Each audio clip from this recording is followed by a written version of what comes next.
I'm having a wonderful first podcast with Dr. Greg Fenning, my chiropractor.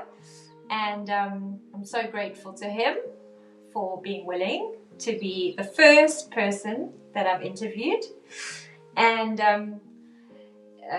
he's been my chiropractor for 5 years, and it's made a huge difference to my life personally. I started out wanting to not shake in a sugar dachi, which is a big karate squat. And long since then, I've been taught so many principles and have continued with Dr. Greg's adjustments. And I'm sure he's going to describe some more about what he does in his adjustments in the interview, I'm sure.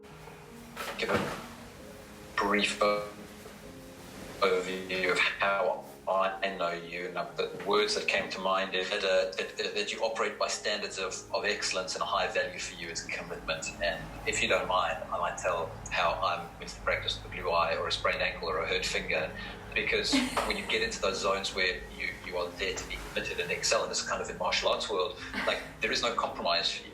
Like you're in there to give your all, and you will give your all. Where often other people might pull back, and so for me that's a sign of somebody who is playing life at a high level in their way. So you've decided to do this podcast, which was no small feat. So tell me, what is the idea that you want to that lives deep within you, that you want to try and transmit to other people through this medium that's compelled you to create a podcast? It's about a space between. It's about like a live meeting, like you said, communing, sort of somehow sharing our souls, not just so we really, so at the end of it you feel like you not only met someone else's soul, they've met each other, but then the person on the outside has a real opportunity through seeing that or hearing that, recognizing themselves. Amazing. It's amazing. And Dr. Greg, your journey sort of been, you were in Joburg, you studied chiropractic there, and then you moved to the UK.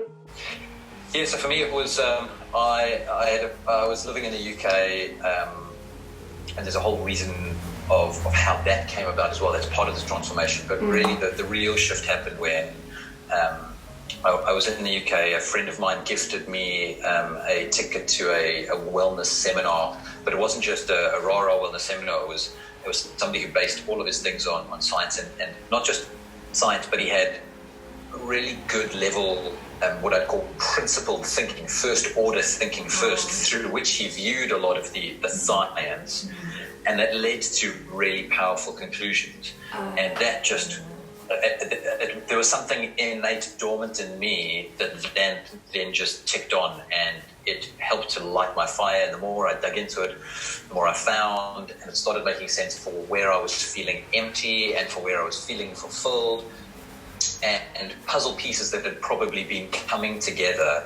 That was one of the glues that put it all together. And from there, I would say that, are we still here? Yes, I'm nodding can you see my head so from nodding? There, I would say that. Yeah.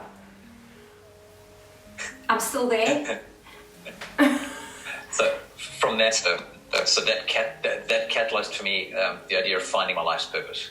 And my life's purpose then consolidated into lifting the stream of human consciousness and propelling the evolution of mankind. And when I have that as my purpose, I can't help but make better choices in my own life, and then serve other people on the highest level that I can. Greg, so the thing that I'm just going by what's got me very curious. You said there were many nerve endings in your heart and your gut, and I found that very interesting. That it's not just your mind that has all the nerve endings; it's those two centers. So I just wondered if you could expand on that. I just found that very fascinating. So Dr. Greg at that point told me something very fascinating, which is that the heart often sends messages to the mind, not the other way around. And he also said that they've measured scientifically that the heart has an electromagnetic field far beyond what we think. So up to 5 meters of the person. So we're affecting other people via our hearts. He described when people feel sick to the stomach, we also feel things in our gut, and there's so many nerve endings in our gut which are actually directly sent to our mind as well. So I found it incredibly fascinating that our heart really, the whole concept of our heart and love really play an enormous part. And then he described love, and this is my interpretation of what he said. It was a producing force. I love the word force, a creative force, where you're prepared to go through pleasure and pain, whatever it takes to create that force. And I just think that's very beautiful. I love that definition of love, that it's a force, it's a creative force. But expanding on that, I loved what he said about being prepared to endure both the pains and pleasures of life and accepting them for what they are, and accepting what is in front of us, and not shying away from it. After that time, you've developed, it seems to be, your very own philosophies. Is that correct? Like how we move, like those three principles that you've developed, are they? I feel like you sort of made them your own, in a way. I don't know. So I'd love to say they were originally mine, but I'd be very, very wrong if I did. I've definitely been able to put some of my own essence and entity into it through having lived it and so deeply, and continuing to live and learn about it on a continual basis. So there's certainly elements that I've made my own, but the real basis of those, of the idea of the three different stresses, is in terms of how we eat, how we move, how we think. From the philosophy of chiropractic, goes back to 1895. Okay, very so nice. That's really the essence of chiropractic. So they said there were three. So that goes way back. Then putting it into those three words: eat, move, think. That was the let's say the innovation of the guy who did those the science of wellness courses that I did. A guy called James Chestnut. Oh, James. So sorry, James. More plain. Yeah. Oh. And the great thing is that even though chiropractic has been talking about three different forms of stresses, that originally they said it was toxins, trauma, and autosuggestion. So toxins being chemical, what we eat, trauma being physical, how we move, and autosuggestion being the mental and emotional space. And then that was, interestingly, although chiropractic is seen to be not kind of a real science, like back in the day they were some of the best researchers around. And then as physiology, the art of physiology developed over time, one of the fathers of modern physiology is a guy called Hans Selye. Okay. He figured out this idea of physical, chemical, and mental stresses. So it is hard science, objective. The basis of physiology and biology is we have three stresses: physical, chemical, and mental. And then that matches the philosophy, the observation, the scientific stuff that they were doing in chiropractic back in the early 1900s. And then all that's happened is, unfortunately, that's got lost and kind of distilled over time. Most of medicine has forgotten about this stuff because medicine is an outside-in force where these are inside-out approaches. And now there's been this kind of undercurrent of looking at the research and going, great, it still matches these basic premises, the first order thinking, that the philosophies are still there and still strong and still very valid. And as soon as we dig into those, then we can start to understand the data. Part of what he answered here was that early on, people didn't view stresses on the body. They just viewed it as a mechanical thing, with separate parts. If you fix one, somehow you will fix all of them, and that people didn't view the body as an ecosystem. They just viewed it as a mechanistic thing, And they saw stresses on the environment, but only later did they realize that there were stresses on the human body. And he sort of bent a twig and tried to explain that all these stresses, our thoughts, our movements, what we eat, can contribute to the stress of our body. What he's saying is we should always try and be in a state of growth, and that we should really be aware of the environment that we're living in, because our cells are directly influenced by the environment we're living in. You were talking about life has got pain and pleasure. We have to sort of embrace them all. And you were describing a time with your daughter about sleep and how we all often fall into the trap of adding an emotion, like attaching it to something that happens, and that already sort of, we're not leaning into it. You use the word leaning into. We are almost resisting it. And I wondered if you could maybe expand on that a bit. To sleep. The minute he was able to let go of that and see it as helping her have a good relationship to sleep, and he let go of that resistance, his daughter started relaxing, and not that she was sleeping, but he was happy, she was happy. And over time, her sleeping improved. And he says often in his practice, people come in with sleeping issues. Sleep is often, the relationship with sleep is often fraught with trouble. And you know, he has a strong concept of leaning into accepting what is, letting it be rather than resisting it. And often that will result in better sleep. Not always, but often that will happen. I'll give you a lovely example of that. So you have young kids, sleeping is a challenge, different degrees with different families. Sleeping is just not the same as it was before. And I was in the mindset of that becoming a problem in my life.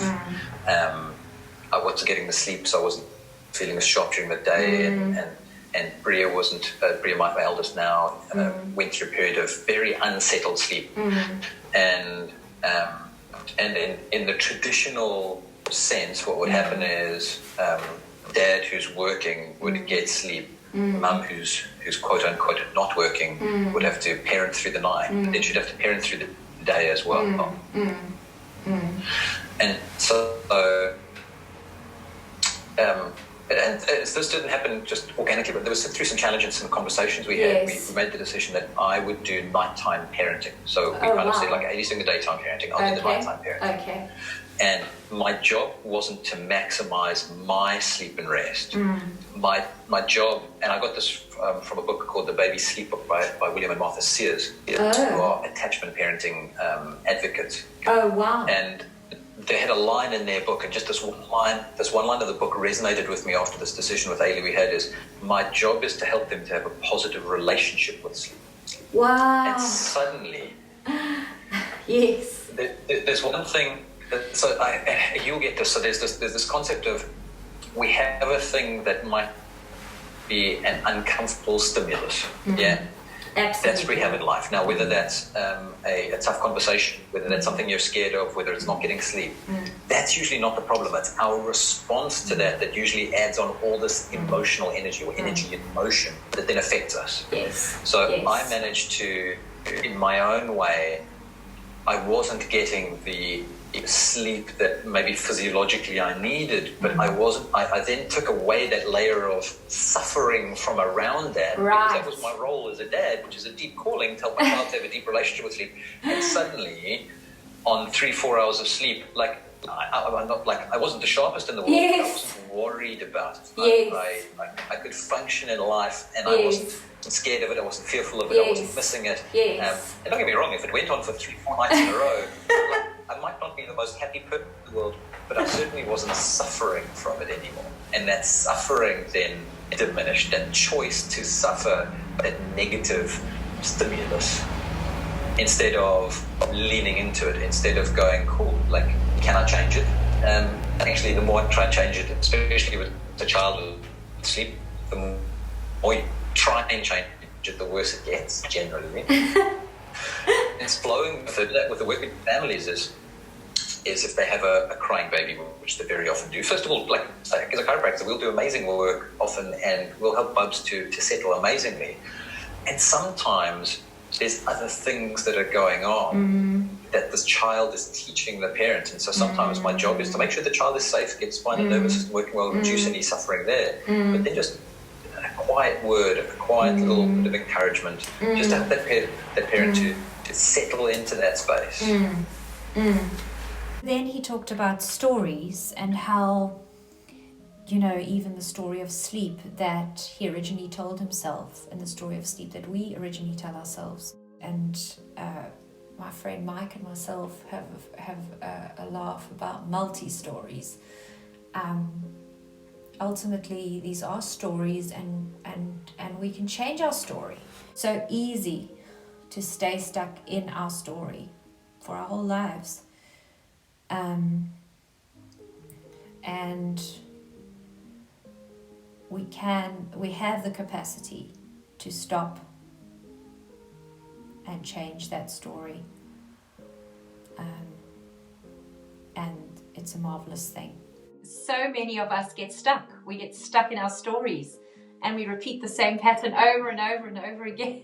I wanted to go to what you discovered your life's purpose when you went to sort of a very transforming seminar in the UK, I think you said. And I wondered if you could expand on that, because you said once that became more clear to you, it was almost like an inevitable flowing into life changes. So Dr. Greg said it happened in stages. It certainly wasn't just that event. That event sort of culminated it for him. But he sort of recounted as a 15, 16-year-old already. He was looking at the human form and looking at Alan Donald and Brian McMillan. He said his age would show with that. And he was saying if he could just make the shoulder slightly in a different position, then he could change their perhaps the ball would go out at 170 kilometers an hour as opposed to 140. So he was already thinking in chiropractic lines then. Later on in Joburg, he actually coached South African hockey team, and he noticed that the premise was to fix people when they were sick, and that he wanted to give the players something more than just the traditional healthcare system. He wanted to help them live extraordinary lives and with greater help towards living an extraordinary life right then and living well lives. So that became sort of a passion even then. And then he went to the UK and did more work on that. And then it culminated in now his life's purpose, which is lifting the stream of human consciousness and propelling the evolution of humankind. And he said that he sort of fumbled with those words at first because they were high words, and a friend of his actually said to him, say them. And so now he says them with conviction, not just for the people that are hearing, he says it for himself. And I mentioned at the time that Nelson Mandela said, it is often our light that we're scared of, not our darkness.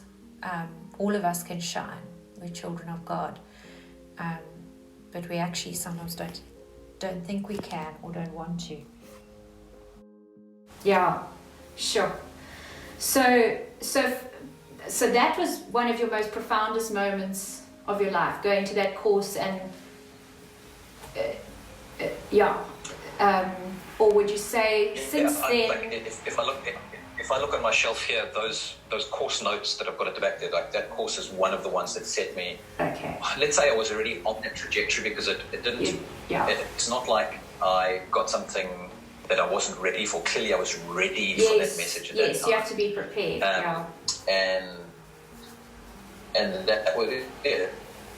And that was a profound series of moments doing what we do it over a couple of years, and there's some there's home study and there's seminar to go to and there's books to go through and then tests to do, and that somehow there's obviously a lot of what we do is more emotionally based, is more intangible, but for me that engaged my left brain analytical side and just kind of jarred the whole thing to kind of start making things click. So that was the piece that I needed to get that egoic left side of the brain out of the way and then flow with that greater purpose and then be able to kind of enter a flow.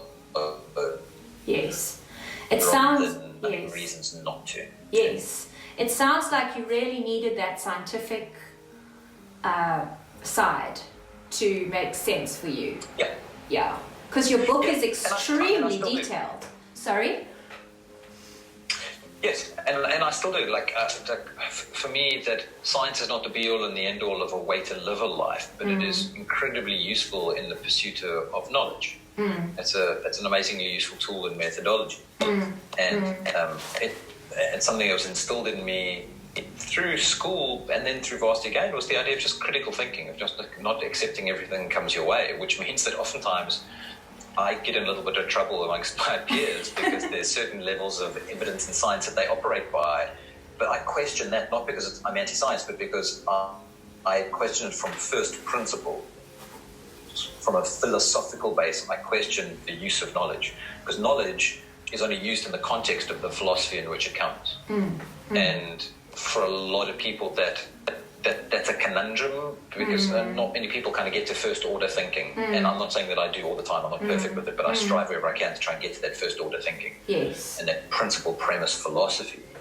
And then that informs how I will then use that evidence. Where some people just, and what you call anticipate the evidence and just blindly go where it takes them, rather than looking at it in its context. Yeah. I mean, contextual is so important. Contextual thinking. Yeah. And you take something like martial arts that you're with. If you're learning how to strike, but you're learning it within a philosophy of not just self-defense, but the martial art. A strike is something poetic, is something of flow, it's something of the essence from the inside out. But if you take that same thing, just the strike, you put it into a street fight, it is completely different. It's the same thing, but the context is massively different. Yeah, brilliant. So now I'm just trying to think, like, because I feel like we should just, I want to flow a little bit more with this, because it seems to be going, rather than going into the facts. So sort of going back to the word elevate, I feel like your way of thinking truly does elevate one, and it elevates you to the point where you feel that you're a unique individual with unique ecosystems. And you've often said to me, when I've come to you sick, you said, so you're expressing health.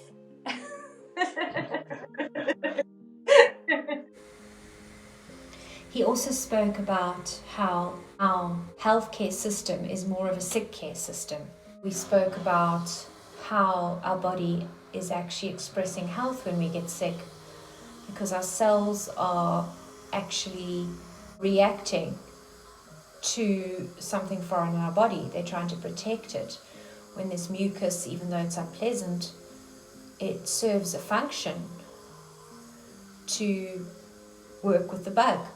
So nothing is random. Everything's working together, and we're just a beautiful system. He gave an example of the soccer team, I think. It was a well-known soccer team. They were put through high stress, and they showed signs of diabetic symptoms. He said in that context of being put under that stress, it's normal to have those diabetic symptoms. It's the way the body, it produces more glucose in that context. Our body's constantly working, and letting it do its work is a beautiful thing. And taking care of ourselves on the other side. And again, he was saying that we live in a sick care system, so only when we have severe symptoms and when the disease is inevitable do we go to the doctor.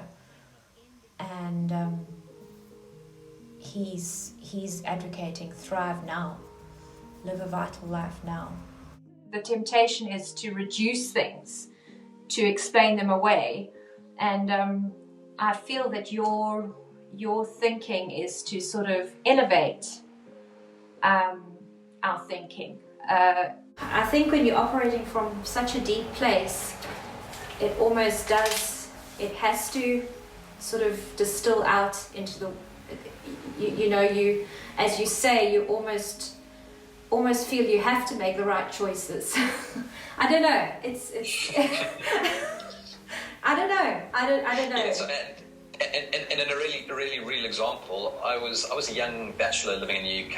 We were in a housemate of young bachelors, so we're going out and we're getting drunk on the weekends.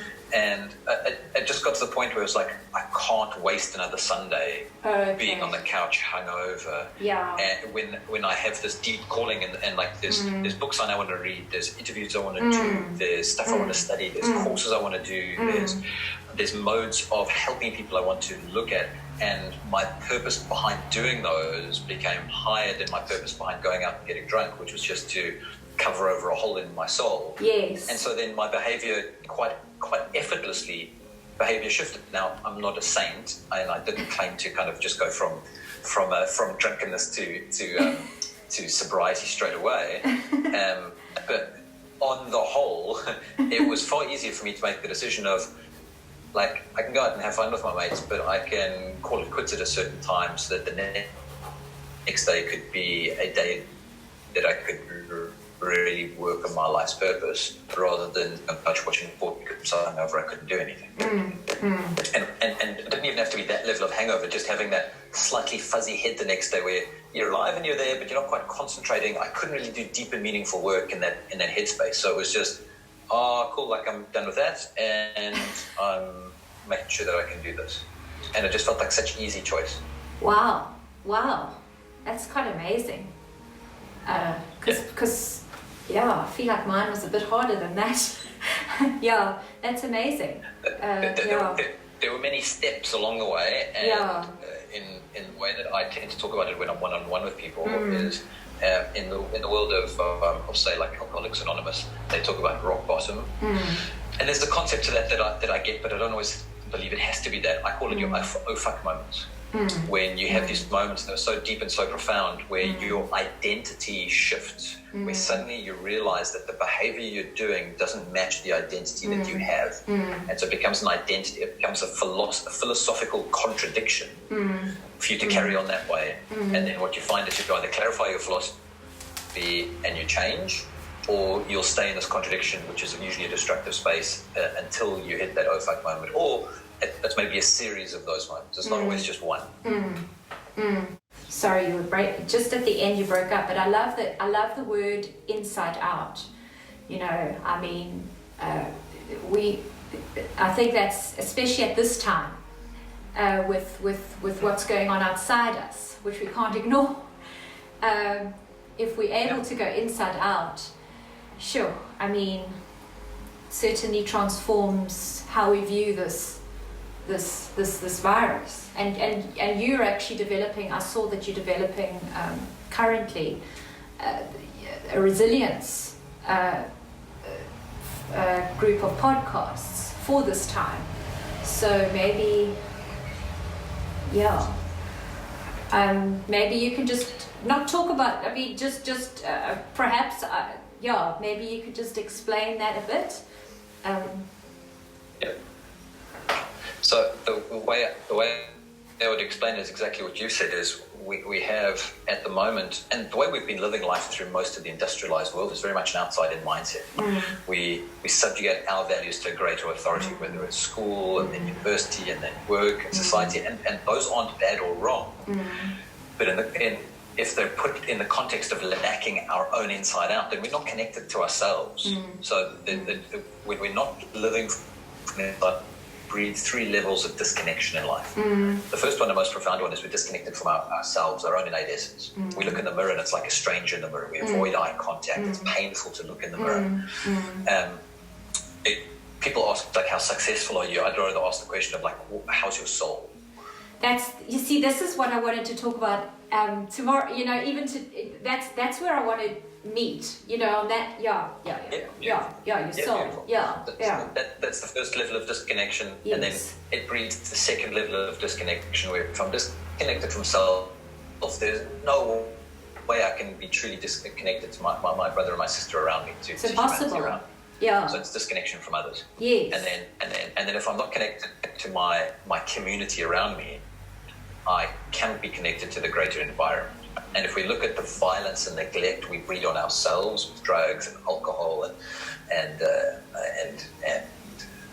just all the violence and neglect we put on ourselves. Yeah. We look at the violence and neglect we put to other. I mean, in South Africa, I think we're really blessed where that's front and center. There's a lot of areas in the world where they don't get to see it as vividly, so they don't. It's not as real for them. Where for us, it is vivid, it is real, it's in our face, it's organic, and it's a blessing because we get to face it if we choose to.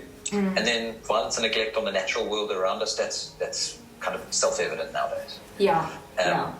And so living from the inside out breeds those. But what it also does in the context of living in the shutdown with what we have going on is the measures that have been put into place might be valuable, but what they also do, their unintended side effect, is they actually reduce our resistance and our resilience. The very thing that we want to improve is our own resistance and resilience to any infectious agent.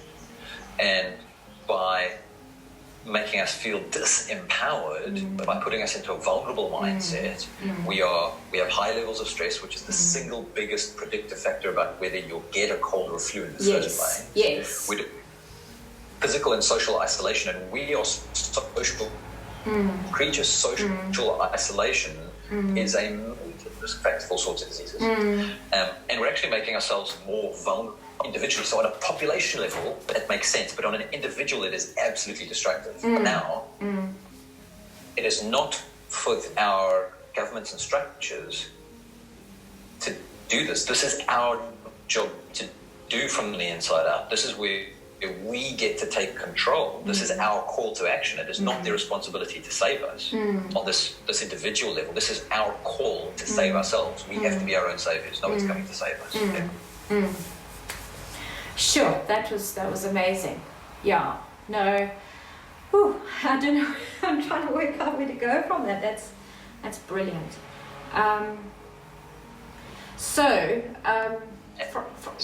So people, if like sometimes if people are listening to this, that's a philosophical concept, a construct. But like some people then ask, like, okay, cool, what do I do? What are the steps? What do I do first? What do I do second? What do I do third? If I want to start to do this, like that sounds good. What do I do about it?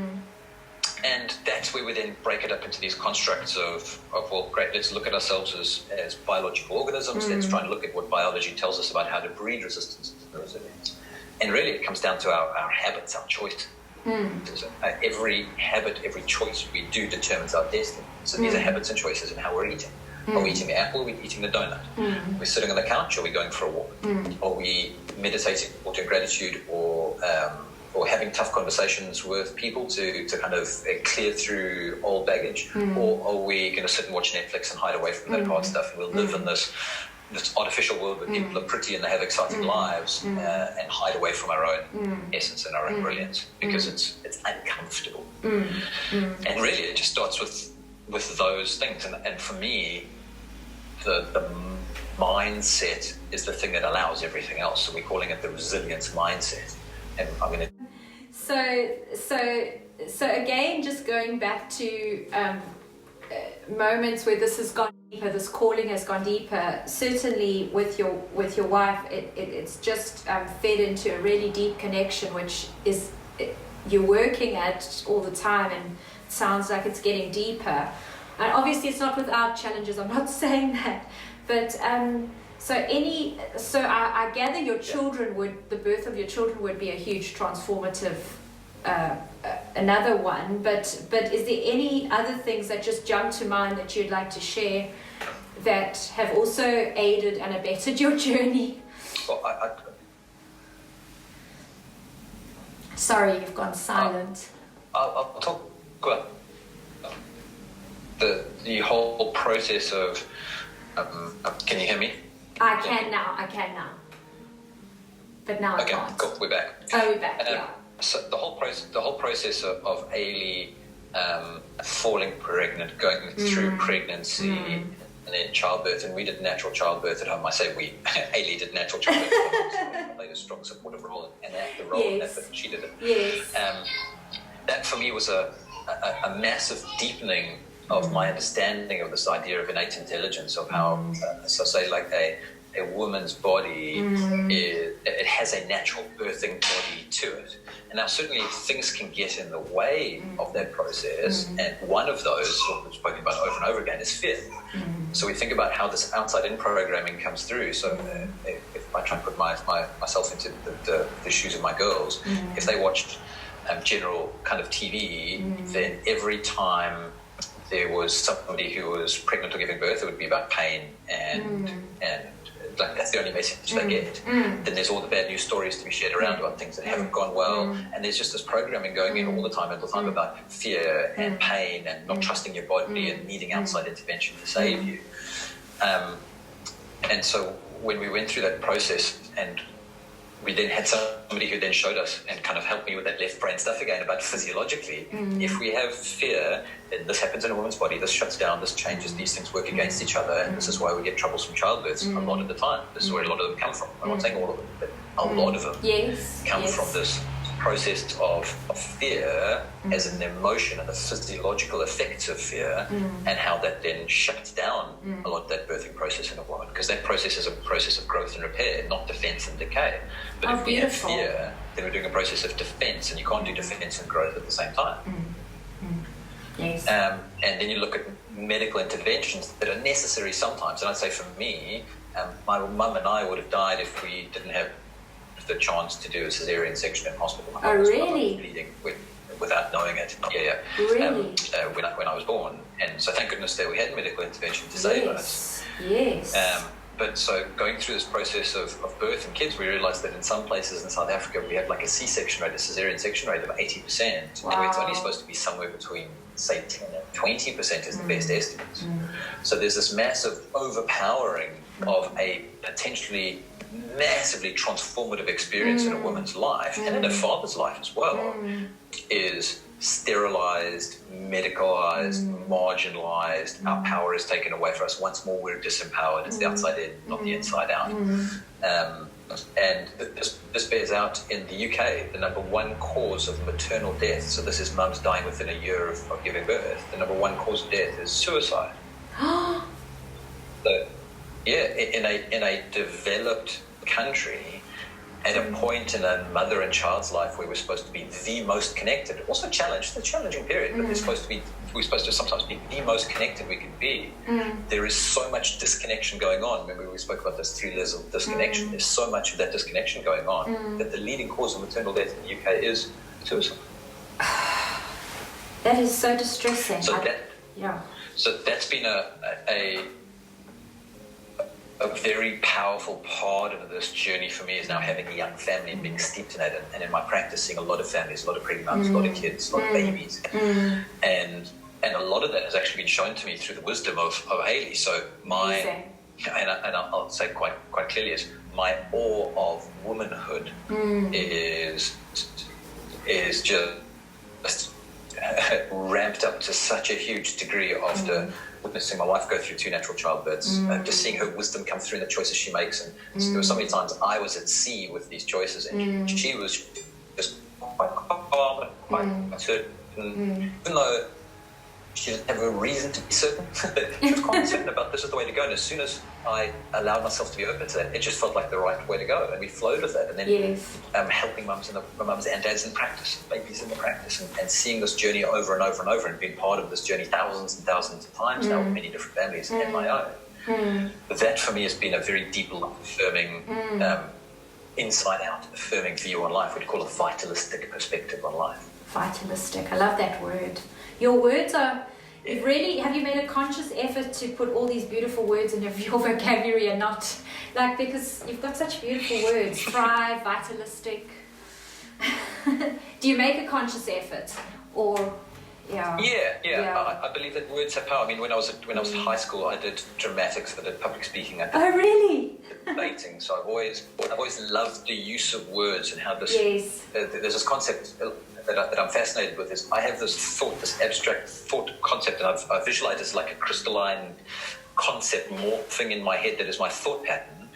And if I'm trying to have a dialogue, not a monologue, but a dialogue with somebody like you, we're having a conversation, where we're conversing, where we're communicating, or communing, which is a spiritual level connection. Yes. I'm trying to have this crystalline structure in my mind, in your mind, so we can look at it and do it at the same time. Trying to have yours in my mind, and all we have, well, not all we have, but what we have a lot of words, and words are such a poor representation of this beautiful richness that goes on in our own soul. And at the same time, we can be intentional with them, and we can craft them, and we can really try and impute this essence that we have to this other person. Let's go on maybe the deepest level connection I have is my connection to my wife. So I knew Ailey before I'd started to kind of go through these transformative processes in the shift. Okay. And I'd asked her out 4 times, and she'd said no every time. Oh, wow. And it was only after I'd started to go through this on my own, and we discovered this later. Ailey was going through her own shift. She had her own few oh fuck moments, and she started to really question and shift in her life as well. And after, I know what I want, and I'm happy to go after it. So I asked her out for the 5th time. And she finally said yes. But it was interesting that if she had said yes on any of those 4 times before, we would have had a nice fling, but that would have been it probably. Amazing. But because something, and it was her beautiful kind of feminine wisdom that was saying no. But then when the time was right, we did it. We went out. We were living together within the space of 3 or 4 months. We were talking about having kids within the space of 5 or 6 months. We're kind of like, if we're doing this, we're doing this. You're all in. Amazing. And so it led us to then we still there? Yes, I'm still there. You are freezing, but I can hear you. Yeah.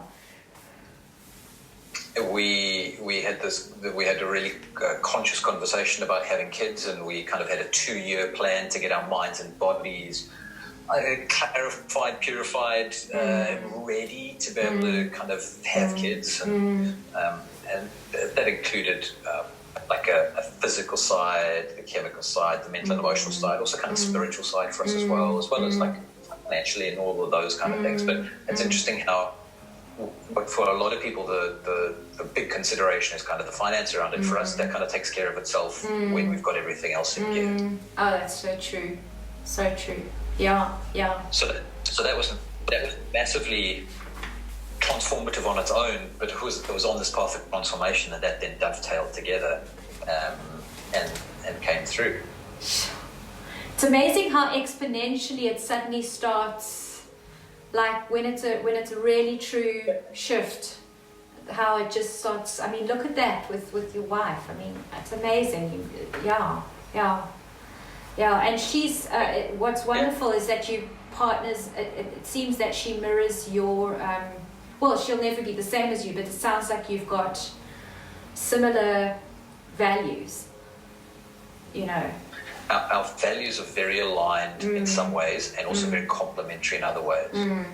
So part of what we do, and it's a constant, I wouldn't say work, but it's a constant process that we're doing, is making sure that we're trying to, I'm trying to look at the world through her values, and she's trying to look at the world through my values, where they complement, and we're the same, then it makes life easy for us to flow. And we slap the check.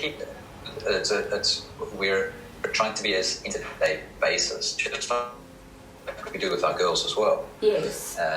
But there's enough complementary opposites to keep life interesting, and there's enough that we meet on and agree on that keeps us orbiting around each other beautifully. What is the world you'd like to see then? Your world, because it's so different, this mindset. So here Dr. Greg said he didn't feel he could dictate what his world would want to look like. He would want his world to look like. But he would love it if everyone started living from this inside out way. So getting connected with yourself, finding ways and practices to be getting connected to yourself. Finding ways and practices to connect with others, and then finding ways and practices to connect with your environment. And he said he's sure this world will have its own challenges, but just living in that way could certainly evolve a beautiful world. I was studying today from a very old book of the samurai called Hagakure. And it was about that sort of you can be so goal orientated that it becomes brittle, and your striving is brittle, and you've lost that being of just accepting who you are, right as you are, just being. So Dr. Greg then recounted a story of an old farmer was working in the fields and his horse bolted away, and the neighbors said, "What awful luck." And the farmer just said, "We'll see." The next morning the horse returned, bringing 3 other wild horses. How amazing is that, they said. The old man said, "We'll see." A day later the farmer's son tried to mount one of the wild horses. He was thrown to the ground and broke his leg. Once more the neighbors came by to express their sympathies for the stroke of bad luck. "We'll see," said the farmer politely. The next day the village had some visitors, military officers who had come with the purpose of drafting young men into the army. They passed over the farmer's son thanks to his broken leg. The neighbors patted the farmer on his back, how lucky he was to have his son not join the army. "We'll see," said the farmer. So that's a beautiful fable about being with what is. Yeah, because I had this picture from a friend of mine on a card with those kite surfers, that picture of the kite surfers on Bloberg, and she was saying, you know, at the bottom she said, "A human being, happy, love, free," and I just wondered, like, that was a very beautiful picture of just a picture of that, and I just wondered if you had a picture that would represent that for you in any way. So one of the pictures that Dr. Greg mentioned is the picture of a little boy with a Superman cape flinging out behind him, and just that little boy's potential, Superman. Yeah, I think we will be extremely surprised of what potentials we have if we just embrace being happy, loved, and free. I think we'll surprise ourselves. I'm sure for you to start 2 businesses, what was all the things you did in 1 year? So Dr. Greg said he started 2 businesses, got married, planned to have children, and moved from the UK all in 1 year. And he's pretty certain that impetus came from the mindset that he and Ailey share, that enabled it to just unfold like that. And I think the last time you spoke to me, you said if only we all knew, I think you even might have used the word majestic, how majestic we really are, just really seeing ourselves for who we are. And like when you do your adjustments, I feel that there's a reverence in you towards whoever you're adjusting. So he believes that each one is already whole and perfect as we are, and yet we can evolve into something better each day. So it's holding that, it's the both and of knowing you're happy, love, free, and from that place evolving each day and making choices that help that process each day. And he also mentioned that when he does an adjustment on a person, he makes a huge effort. Sometimes they come in very tired, worn out, and he always makes an effort to come with an open mind and provide a spacious, sacred space of healing for each person he encounters. And he says inevitably after the brief adjustment, there's a lifting of the person's mood, because that is such a seldom given gift in this world. Just a space where it's just you can be you, and you celebrated and you listen to. Wow, yeah. That's a huge gift. And yeah, I just feel the spaciousness when I do come to you, so I'm very grateful. I'm just so grateful that you've shared such beautiful concepts with everyone. I'm so 100% sure that everyone's going to resonate. So I mean, it's a huge gift you've given by your presence. So I hope you have a beautiful day. Thank you so much, and thank you for today. No, I do. Thank you so much. Thanks, Dr. Greg.